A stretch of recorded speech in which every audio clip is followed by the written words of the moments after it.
अस्सलामु अलैकुम वरहमतुल्लाहि वबरकातुहू व अकीमुस्सलाता व आतुज़्ज़काता वरकऊ मअर राकिईन आमनतु बिल्लाहि सदक़ल्लाहुल अज़ीम।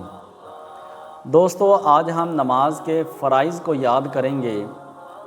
नमाज के अंदर 7 फ़राइज़ हैं जो कि हर मुसलमान को लाज़मी याद होने चाहिए, क्योंकि फ़राइज़ में से अगर एक भी फ़र्ज़ नमाज में रह जाए तो नमाज नहीं होती, उस नमाज को दोबारा लुटाना पड़ता है, यानी कि नमाज दोबारा पढ़नी पड़ती है।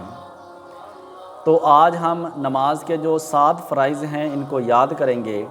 नमाज का सबसे पहला फ़र्ज़ है तकबीर तहरीमा।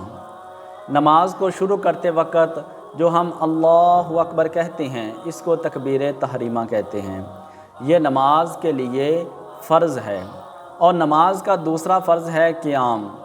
नमाज के अंदर जो हम सीधे खड़े होकर पहले सुबहानक अल्लाह पढ़ते हैं, उसके बाद सूरह फ़ातिहा और साथ कोई सूरत मिलाते हैं, इसको कहते हैं क़ियाम।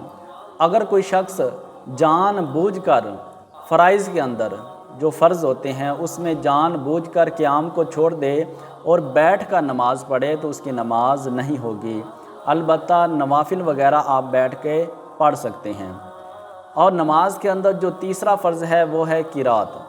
क़िरात के अंदर सूरह फ़ातिहा पढ़ना, उसके साथ कोई भी छोटी सूरत मिलाना, इसको क़िरात कहते हैं और ये नमाज के अंदर फ़र्ज़ है। और नमाज का चौथा फ़र्ज़ है रुकू करना। और नमाज का 5वां फ़र्ज़ दोनों सजदे करना, एक सजदा नहीं बल्कि दोनों सजदे ये फ़राइज़ में शामिल हैं। और नमाज का जो छठा फ़र्ज़ है वो है आखिरी अत्तहियात।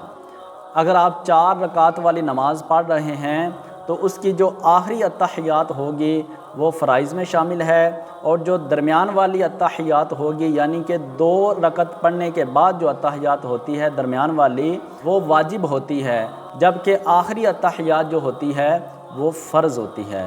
और नमाज का 7वां फ़र्ज़ है खुरूज बिसुन्निही, यानी कि दोनों तरफ सलाम फेर के नमाज से बाहर आना, ये भी नमाज के लिए फ़र्ज़ है।